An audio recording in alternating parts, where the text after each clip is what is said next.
नमस्कार दोस्तों, जैसा कि हम जानते ही हैं, आज से 3 साल पहले जो किसान आंदोलन शुरू हुआ था, तो वो मंडी पे कॉरपोरेट का कब्जा कैसे हो सकता है, जो उसके ख़तरे थे, जो आशंकाएं थी कि कॉरपोरेट जो है वो मार्केट को कंट्रोल करना चाहता है। कॉरपोरेट सिर्फ जो किसान की उपज है उसी पे कंट्रोल नहीं करना चाहता या कर रहा है। कॉरपोरेट का सबसे बड़ा कंट्रोल जो है वो बीज की मार्केट पे है। अभी आप देखो कि खेती जो है वो बीज से शुरू होके बीज पे ख़त्म होती है। अगर फल भी हम देखें, सब्जियां भी हम देखें, तो उसके अंदर भी बीज ही होते हैं। तो पूरा साइकिल जो है वो कॉरपोरेट ने अपने कब्जे में कर रखा है। बीज कंपनी का, खाद कंपनी की, पेस्टिसाइड कंपनी का, हर्बिसाइड कंपनी का, मशीन कंपनी की, डीजल कंपनी का, कंपनी सरकारी हो या प्राइवेट हो। तो किसान जो है वो उसके पास देखा जाए तो बस अपनी ज़मीन है या अपनी लेबर हम कह सकते हैं, बाकी सब तो कॉरपोरेट का ही है। गवर्नमेंट भी एक कॉरपोरेट ही है, लेकिन इतना है कि वो बेनिफिशियल रहती है किसान के लिए। तो प्योर कॉरपोरेट कंट्रोल हो जाएगा तो ये सारा सिस्टम जो है बिल्कुल बर्बाद हो जाएगा। तो किसान मंडी पे तो लड़ाई कर रहा है, लेकिन बीजों के प्रति वो बिल्कुल सचेत नहीं है। बाकी जो खेती में खादें हैं, बाकी सारी चीज़ें, तो जब तक पूरा कंट्रोल किसान के अपने हाथ में नहीं आ जाता या मैक्सिमम कंट्रोल किसान के हाथ में नहीं आ जाता, तब तक किसान जो है वो आत्मनिर्भर नहीं हो सकता। तो अभी पीएयू को बने हुए करीबन 60 साल हो चुके हैं। तो ये हमारा एक फ्रेंच बीन है, फ्रांस बीन भी बोल देते हैं। तो जितना मैंने देखा, किताबों में पढ़ा है कि अभी तक पीएयू की शायद कोई किस्म जो है वो लॉन्च नहीं हुई है।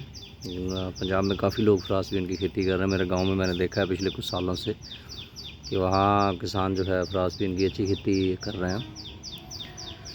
तो हमने भी ये अन्नदाना से एक विक्टोरिया वैरायटी है फ्रेंच बीन्स की, तो ये मैंने अक्टूबर नवंबर में लगाई थी। तो टाइम पे इसका थोड़ा वो गलत था, लेकिन अच्छी इसमें यील्ड जो है, पैदावार जो इसकी है, अच्छी पैदावार आई। तो ये मैंने 2-3 पौधे ऐसे ही छोड़ दिए थे सर्दियों में, क्योंकि सर्दियों में तो ये बिल्कुल जल गया था, ऐसा हिसाब था। तो अभी फिर से ये हरा भरा हो गया है। तो आप देख सकते हो कि फलियों से भरा पड़ा है। अगर पौधे की लेंथ भी नापेंगे तो फलियों की लेंथ से कम रहेगी, वेट भी फलियों का ज़्यादा है। तो पीएयू ने अभी तक 60-62 सालों में एक भी वैरायटी जो है फ्रेंच बीन की शायद नहीं निकाली है। पिछले कुछ सालों किताबों में तो मैंने देखा है, इसमें तो कोई जिक्र नहीं है। फिर भी अगर किसी को आइडिया हो तो बता सकते हैं।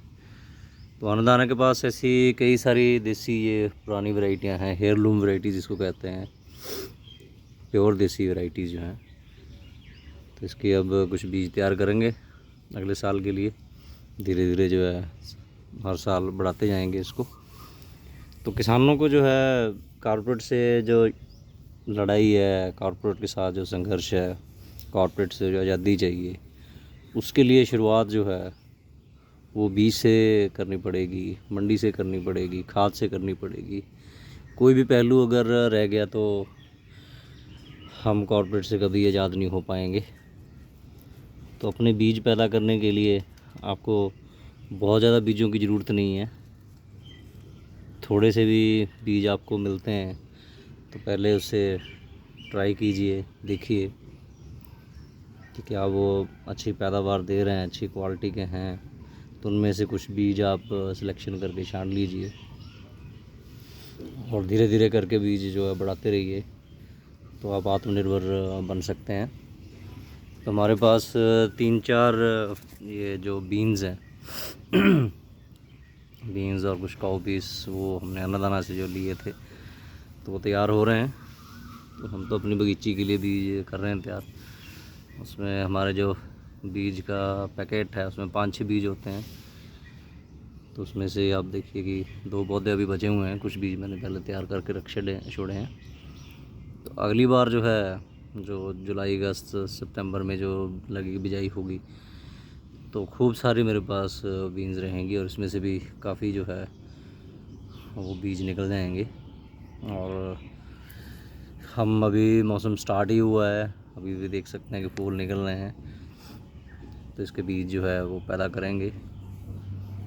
तो बीज आपको कई जगह से मिल जाएंगे, लेकिन आपको फिर उसमें वही बात है कि बीज से ज़्यादा ज़रूरी है कि बीज पैदा करने की कला आनी चाहिए।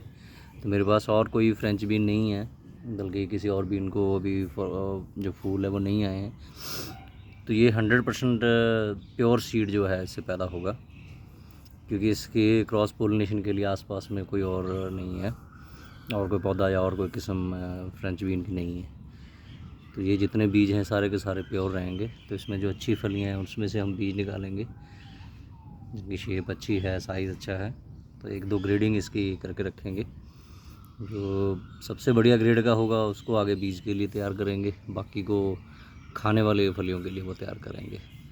सो ऐसे ही हमने यहाँ पे आप देख सकते हैं कि 7-8 किस्म के यहाँ पे बैंगन लगा रखे हैं।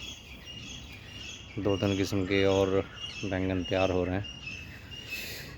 तो बगीची के इस हिस्से में भी लहसुन लगा हुआ है। ये लहसुन हम निकालेंगे और इसकी जगह जो है बैंगन के और पौधे लगाएंगे। तो ऐसे अलग अलग तरह के बीज हम तैयार कर रहे हैं।